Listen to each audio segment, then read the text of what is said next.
What's the biggest misunderstanding about you? Whenever you hear about somebody who's got, ridiculous amounts of money, their values are different than your values. You should be concerned about their agenda. What's your biggest fear? I'll be sad as my brain gets less capable. That disappoints me. Tell me one behavior we all should adopt. Reading a lot, being a student, that's a big part of my success. Richest and most powerful men in the world. Bill Gates has unleashed a technological revolution that has changed our lives. Bill Gates of 25 and Bill Gates of 70. Any change that you feel personally? In my 20s, being a maniac was the right thing. My competitors would say, oh no, you work too hard. And I'd say, yes, I do. If you're in a race, your 20s, when you have no wife and no children, that's the time to do it. If you get an opportunity to invite 3 Indians for dinner, who would they be? There was a mathematician, Ramanujan. I would have loved to have met him. Why do you think India is becoming a global talent capital for the world? Would hire people from India and bring them to the United States. Both the United States and India were kind of mad at us because we were taking, the smart people and moving them. In India, a lot of kids also fight with their parents on inheritance. Have your kids ever spoken to you?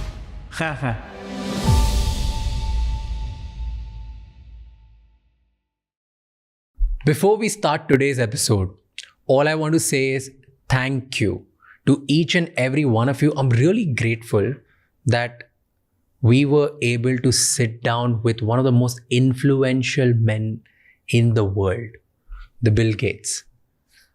I have been this young boy who always used to hear stories about this man, about the kind of money he has made, the kind of lives he's impacting, the kind of things he's building through Microsoft.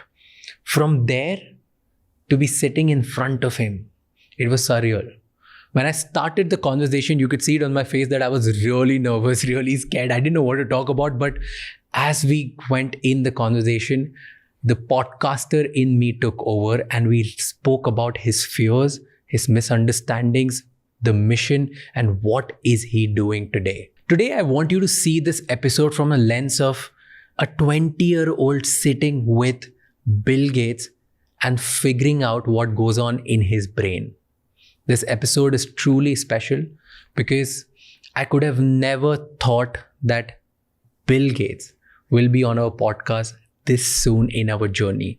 I always had a belief that we will be able to sit down with the smartest people around the world, but it'll happen this soon. I can't believe this right now. I just want you to enjoy this episode the way I did. I want you to sink in that this is happening because it's not sinking in with me. And I just want to tell you that there are more episodes coming. So keep supporting us and hit the subscribe button right now.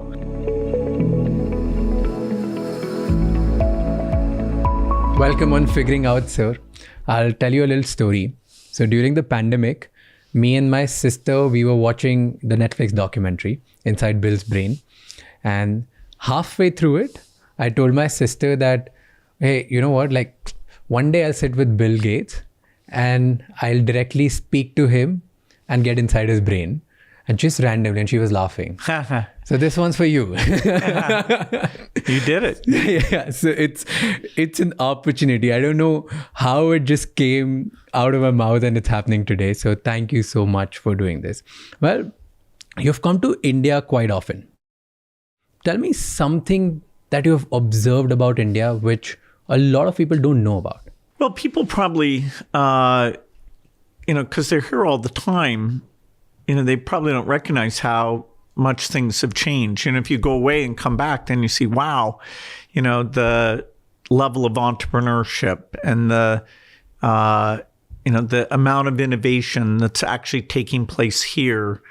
It's pretty fantastic. And, for the foundation, we've been here originally because a lot of the health challenges were here, and we still care a lot about that. But now a lot of our invention is being done here, whether it's, vaccines, obviously, we have some incredible partnerships, but it's broadening to, better seeds, better diagnostics, the ways that we can use AI for health or education. So the innovation ecosystem has really exploded, and that's going to be great for India. It's going to be great for the world. So when you meet other leaders around the world, or when you meet your billionaire friends, what's the first thing you tell them about India? Is it the same thing, what you just told me? Yeah, it's, we've had such a great experience in our work in India. I encourage people to come and tap into the great things going on. Is there anything specific you tell them? Well, my connection with India goes all the way back to the Microsoft days when, we at first would hire people from India and bring them to the United States. And, both the United States and India were kind of mad at us because we were taking, the smart people and moving them. And, then they came back here to India and created the Microsoft India work, which has, been absolutely fantastic. So, up until the year 2000, I mainly knew the tech scene. So, a lot of Bangalore, Hyderabad, seeing the country more broadly, that's in my foundation work. So, Bihar, UP, seeing, where we could partner and help with things. I still want to take more vacation here. I've done it a little bit, but, there's a lot of great places in India that I haven't been to. Talking about Microsoft and taking people from here to US, people like Satya Nadella, Sundar Pichai, there have been incredible CEOs around the world. Why do you think India is becoming a global talent capital for the world? Do you think anything special here which is out there?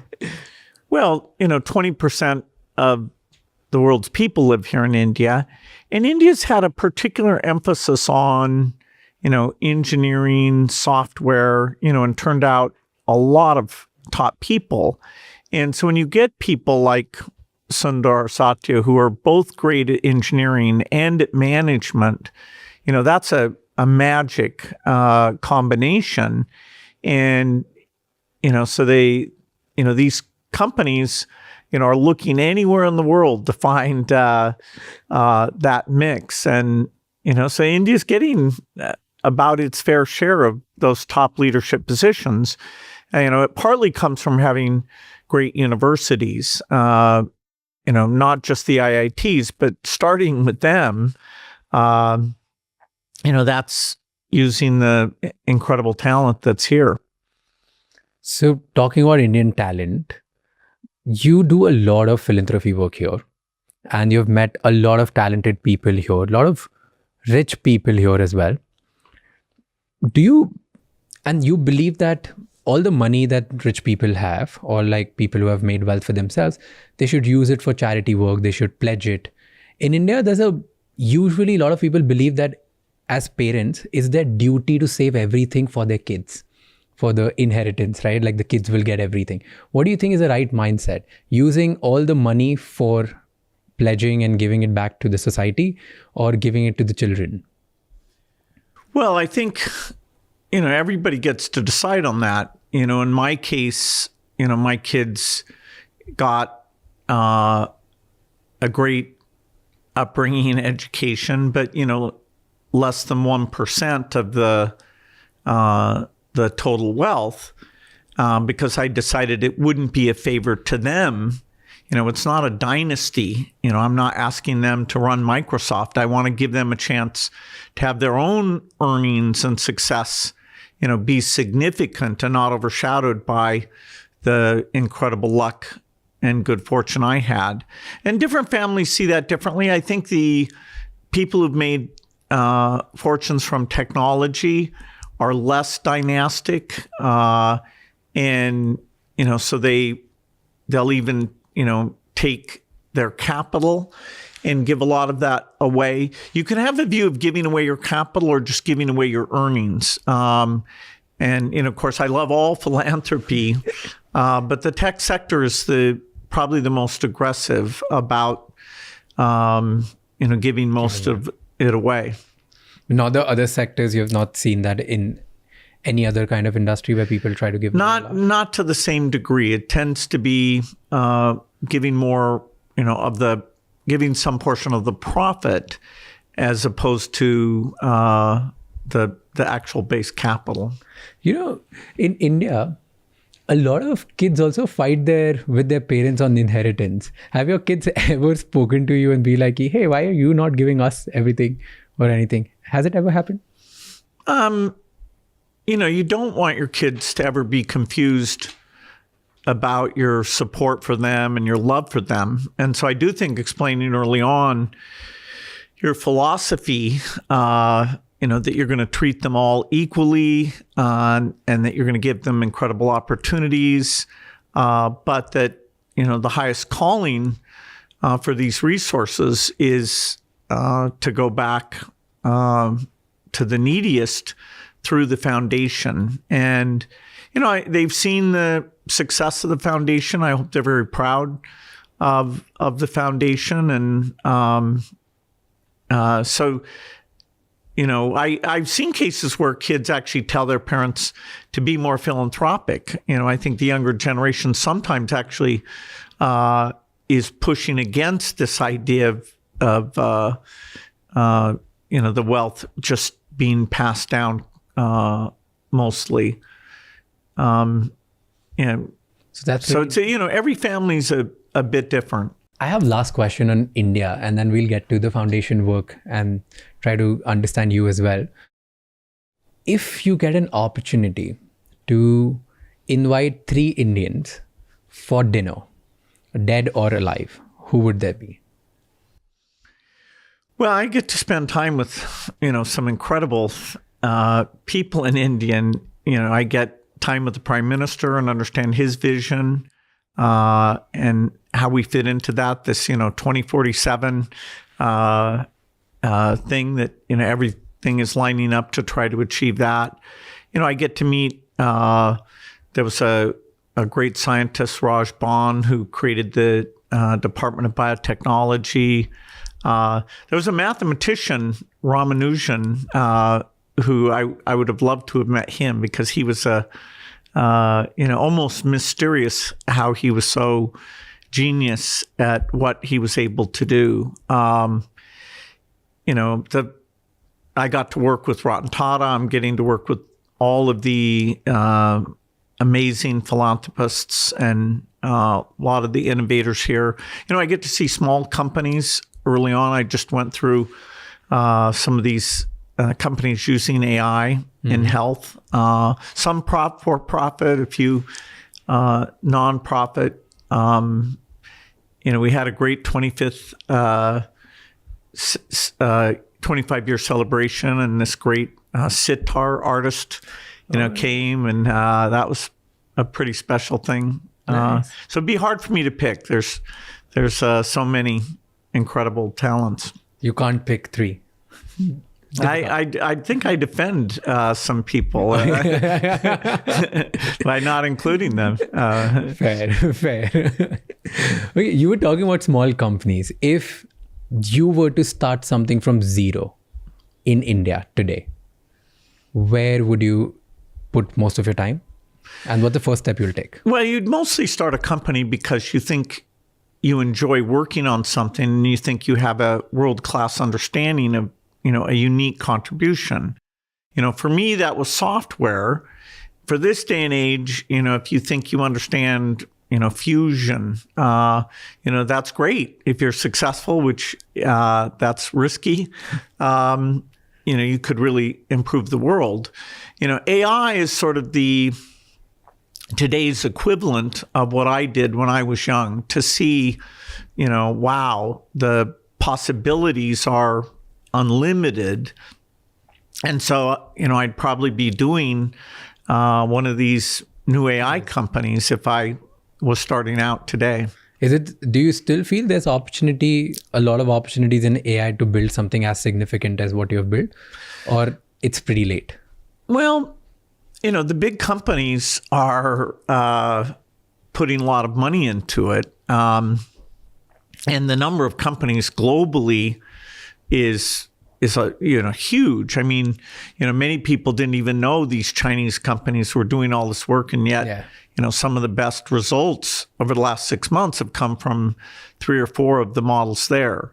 So it's not, when I got going in computing, it was a very small set of people, and people thought we were crazy that we set a computer on every desk and a computer in every home. And that just seemed strange to people because they couldn't see they didn't get software and they didn't get the exponential improvement of the chips was making computing, basically free. So I'd say it's tougher to get out in front. There will be new companies. I mean, NVIDIA, is almost as valuable as Apple and Microsoft, and yet, they came into prominence only really in the last 5 or 6 years, although they're about 15 years old. So there are opportunities, and there will be some new companies that use AI to achieve unbelievable success, but it'll be 2 or 3 out of 10,000. And, would I be able to do that again? Hard to say. You talked about, like, when you started, a lot of people thought that, oh, what are you doing? This is some random thing these guys are trying to do. They may be stupid. They may be thinking too big, whatever, right? And over the time, every time you do something big, usually people do not understand you or anyone, like not just you, like whoever wants to start something new and big. In today's world, or as of today, what's the biggest misunderstanding about you? What do you think? What do people misunderstand about Bill Gates? Well, whenever you hear about somebody who's got, some degree of power or, ridiculous amounts of money, you might think they have grand schemes, and they're, there's almost a sense that, their values are different than your values, and that you should be concerned about their agenda. Hopefully for the people who actually do know me, and how much I love the foundation work, and how I work with my friends or my kids, it's very different from the people who just think, oh wow, he's one of these guys who's pushing levers and has too much money and too much authority. So that people misunderstand about you. And talking about misunderstanding, have you made any major mistake that people don't know about? Well, some of my mistakes are very public. I mean, Microsoft, we had lots of products that didn't work. We did a phone operating system, and now, Android, took that position. So I certainly, messed that up in a huge way. For the foundation, we often have multiple plans. We wanted to have an HIV vaccine. We don't have that yet. We're working on a very cheap toilet, but it's still too expensive. So that's taking a lot longer. We don't have polio eradication done. I'm still very committed to that, but it's taking a lot longer than we thought it would. So talking about foundation work, you've impacted millions of lives, and you spend a lot in making people's life better. What's your biggest challenge today? Because somebody who's watching this might think that at your level, with so much power, influence, money, you can actually fix a lot of problems. What do you think is your problem? Like, what challenges do you see here? Well, I love the scientific challenges. I mean, we still don't fully understand malnutrition. We have some tools to reduce it, that it's super exciting. But, I'm really pushing our research workers hard that, okay, we need to know more about that. I do think getting money to help the very poorest countries, a lot of which are in Africa, Asia,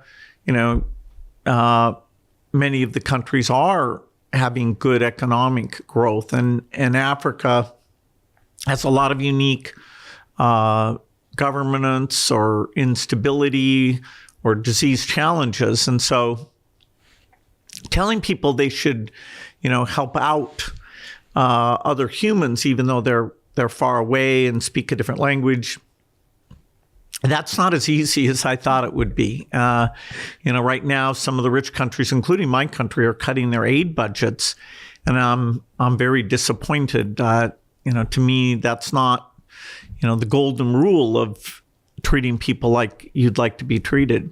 So what do you think all the people who are watching this, including me, young people should do so that we could convince more people to help other people?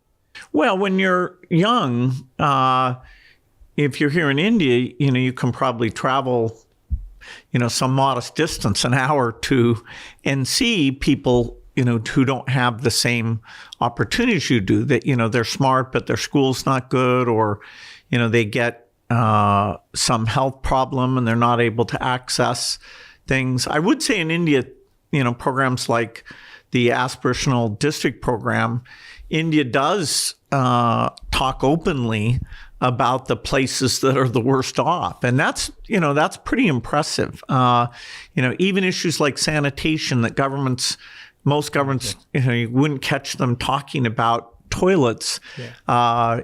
This country, took on a pretty aggressive plan and made a lot of progress on that. So you can go out and see people and develop empathy without going too far.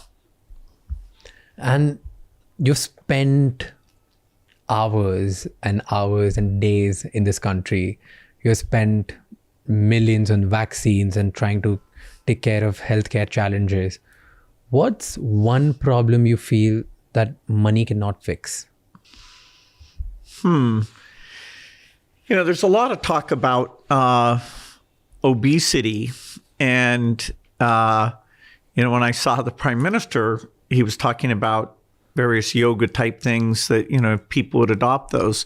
But it's been hard. Not many countries have gotten the behavior change. Yeah. Maybe India can pioneer some approaches there. But, frankly, and I'll sound like a technologist, the most promising thing is actually, a class of drugs called these GLP-1 drugs that, are going to go off patent and become cheap. And, so I always I'm a little over-focused on a scientific solution. Yeah. So maybe a combination of that behavior change and the new tools. Sure. But behavior change is hard. We haven't succeeded in that as much as we'd like to. Tell me one behavior we all should adopt. Well, the behavior that's helped me is basically being a student all the time, wanting to learn things and being pretty brutal with myself of, do I really understand, what's going on?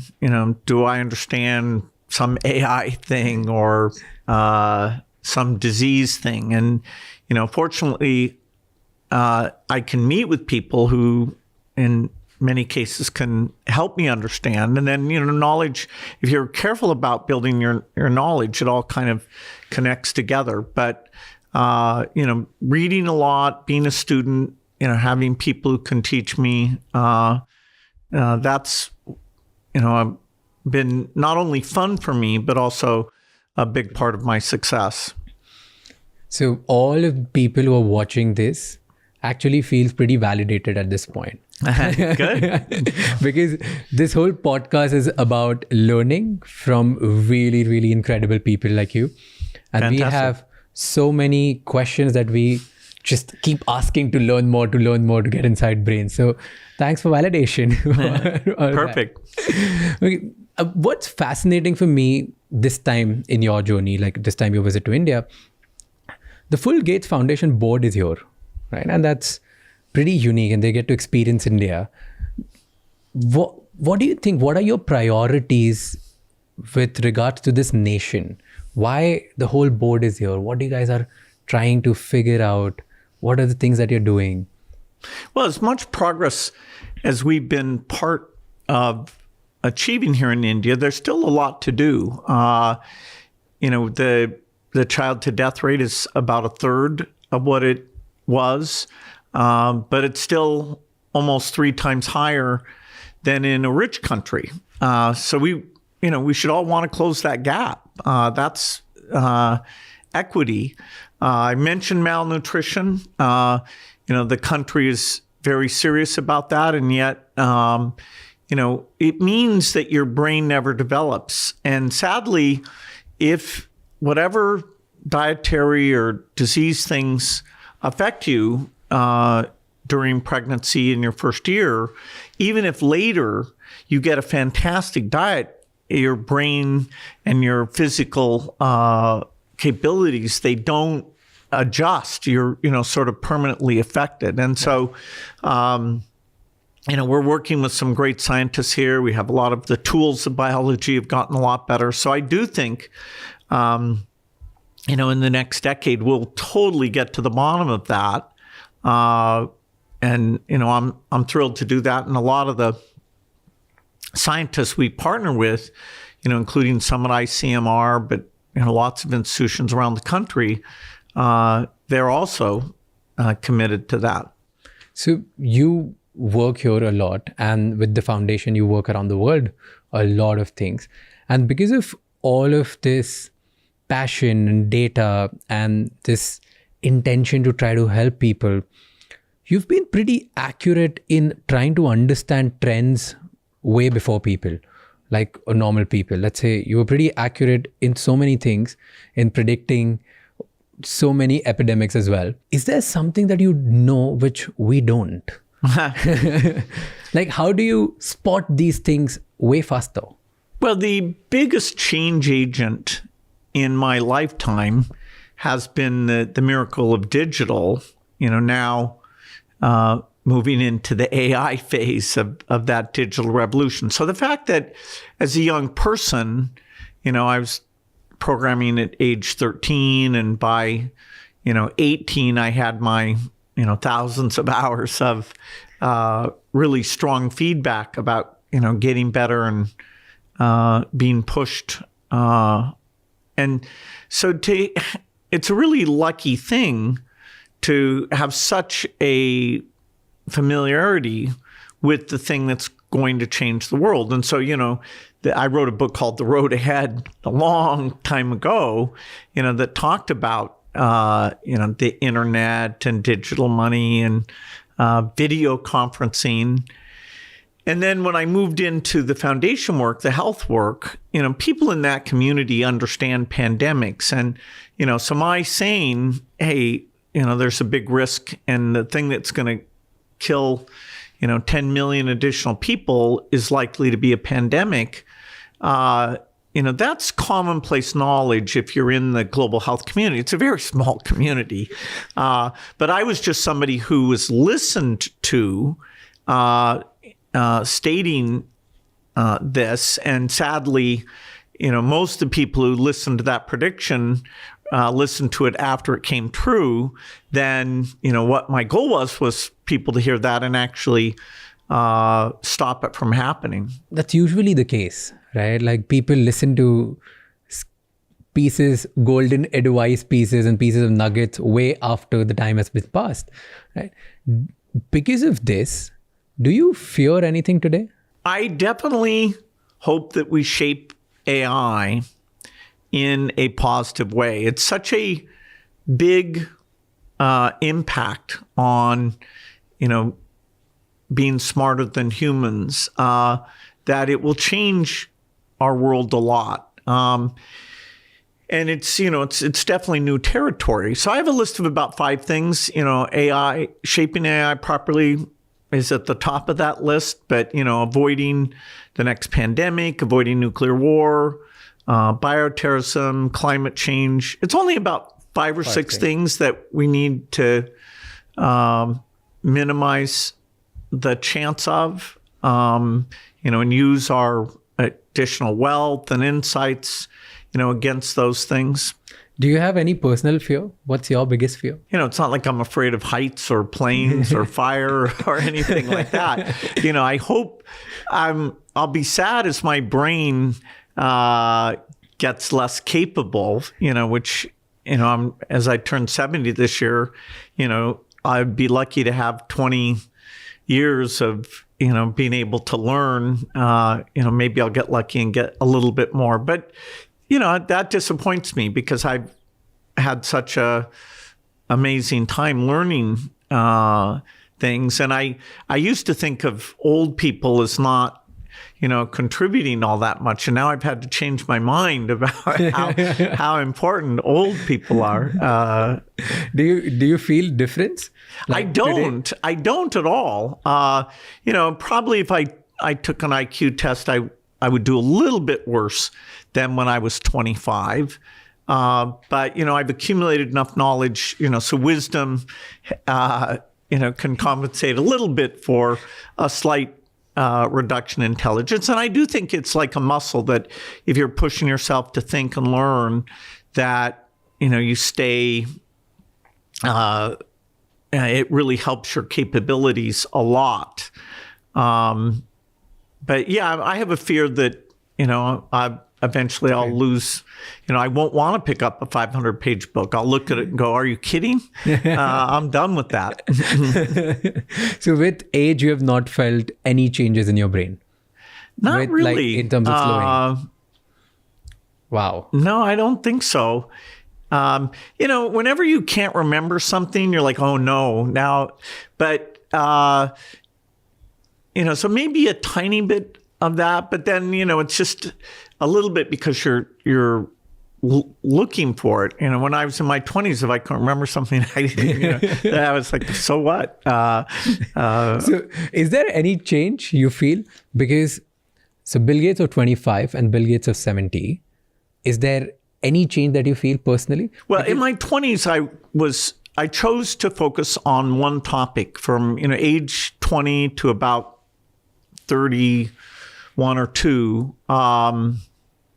I told myself, hey, I love biology and math and all these things, but I want to be the person who's advancing software faster than anyone else. And so I really did narrow my focus, and I didn't, take much time off. And I could stay in the office, 72 hours and then crash. And so my adrenaline was really unique. Now, my understanding of how to manage people, other than myself, wasn't that good. I look back and, I've learned a lot since then. But just my stamina and focus for that period of my life, being kind of a maniac, was the right thing. And, my competitors would say, oh, no, you work too hard. And I'd say, yes, I do. Do you think that's a great advice for every young person who's watching? Well, be a maniac in your 20s? It's not for everyone. But if you're in a race, and, moving a little bit faster can make a difference, then yes, your 20s, when you have no wife and no children, that's the time to do it. That's the time to be a little maniac about certain things, right? You also just mentioned that you love learning, which obviously the world knows. But during this conversation also, you just talked about it like a little bit again and again. What are you currently learning? Or what do you want to learn now? Well, there's a lot going on. AI, just staying on top of that is, I very much enjoy that. And I get to sit and talk with the top people at OpenAI, and I get to play around with things. But then when you think, okay, now what about AI applied to mental health care? Isn't that one of the most exciting things? Yeah. Because, we can never have enough therapists, and even people who aren't, suffering massively, maybe we could help even people with mild symptoms. So, what does this AI companion look like? And, how can that help us? My friend Reid Hoffman just wrote a book called Super Agency that he's got a really good chapter about this. So I'm pushing myself to try and understand, what can we do there and meet the people who are, pushing the boundaries because I see such potential. So what would you advise young people to start learning today, and from where? AI itself? Well, if you have a mathematical mind, not everyone should learn AI. Okay. These tools are going to be available to everyone. And so you ought to be a user of AI. But the underlying stuff, that's a pretty narrow set of people who will have an opportunity to, push on a new training method. And even people who grew up with software, some of them don't really get this because it's a bit more mathematical than it is just a programming type thing. So it's as a user that, okay, if you like doing creative work, yes, AI is going to change your world, and AI hopefully can help you do things faster and better. So my prescription would be, yes, to use it for the areas that you're excited about. Any area that you're excited about, learn about that and try to make a bridge between AI and that industry. Right. I mean, the internet has so much educational material on it. So between all that material and then an AI that can help, take long documents and you can have a dialogue with it. You can do it in text, or you can, now do these generate podcasts about things. It's a great time to be a learner, right? When I was young, I had to go to the library and, read the encyclopedia alphabetically, no multimedia. Yeah. This is a paradise. Yeah, thanks to you guys because the digital world. Yeah, yep. The digital world. You made it easy for us. We don't know the world, what it looked like to go to a library and read about something. We get fidgety if we don't get an answer in 3 seconds. Okay, I have last 2 questions for you. One is, in your philanthropy work with the foundation, how is India contributing to your global strategies? Well, more and more of the innovation is being done in India. India's, got a depth of talent and a desire for frugal solutions. And so even though the rich world, US, Europe, we have a lot of talent. And for some basic science thing like immunology, a lot of the new insights will keep coming from those institutions. But when it comes to actually putting the pieces together, including something like AI for healthcare, I was just meeting with a number of companies working on various pieces of that in India. And so we need better seeds and we need better weather advice for farmers. And so although we're going to continue to do a lot of implementation here in India, help, get things rolled out, more and more of our sort of product research work will be done here, both because it benefits India, but we're also very good if it's saving Indian children, really working well. Our foundation has a lot of presence in Africa. Mm-hmm. So even take the classic example where India was totally the leader on this digital public infrastructure, the digital money and identity Aadhaar thing, funding the Africans to come here and learn and for their budgets and helping to create the open source software that makes it easy for them. That's now a huge agenda item, which is kind of a South-South thing with a little bit of facilitation from us. Got it. And here's the last question. If the world had to write one sentence next to the name Bill Gates, what would you want them to write? I don't do my work based on some epitaph. Ideally, they'd say that, wow, there were these diseases around, polio and malaria and malnutrition. And, now we don't have to think about that, partly because he championed, putting more great thinking and resources into ending those problems. And so, I hope people look at the word polio and go, what was that? When you read Dickens novels and they talk about somebody had consumption, it's like, what is that? Well, that's actually TB. So we still, not in the UK, we don't have much, but we still do. They just changed the word. So, hopefully some problems that we can actually finish and then move on. Which problem do you think will be finishing Well, first? polio, I expect even in 5 years, and that'll give us the credibility to go after things like malaria and measles. That's amazing. Oh, it is. It's going to be fun. It's amazing. If in 5 years we can make that a reality, it's going to be incredible for the humankind. It's wow. Yeah, I'm it's only excited. happened only once. Smallpox was eliminated back in 1980. So, polio, serious disease, it's going to be the second. Wow. I really, truly wish that it happens faster than what we've just good. talked about. And I hope by the time the foundation gets in full-fledgedly in the work, I believe instead of not 2, 3, there could be multiple of them so that you lost counting.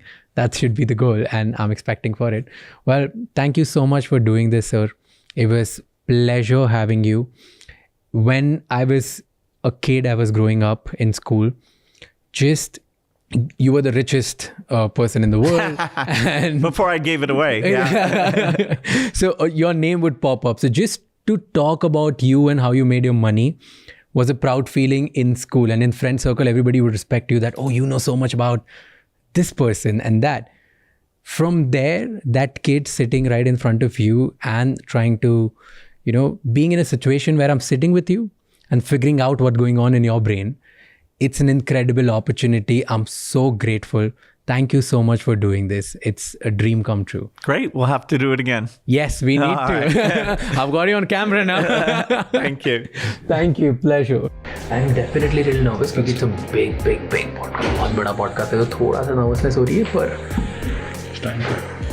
It's time. But ज़्यादा नहीं लग रहा. Let's go. I'm excited. Hi, Raj. How are you? Very good. How are you? Pleasure meeting you, sir. Please have a seat. Yes. That's fun. It's a pleasure seeing you here, sir. I'm pretty nervous at this point. So bear with me. It'll be easy. Good. I had 500,000 things to talk to you and now I'm speechless. And there's nothing in my Thank you so much for watching this episode till the end. Please let us know in the comments who are the next guests that you want to see on this show.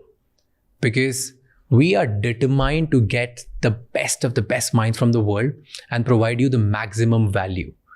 I'll see you next time. Until then, keep figuring out. And don't forget to share this episode with at least one person जिसकी life में से एक positive change आएगा.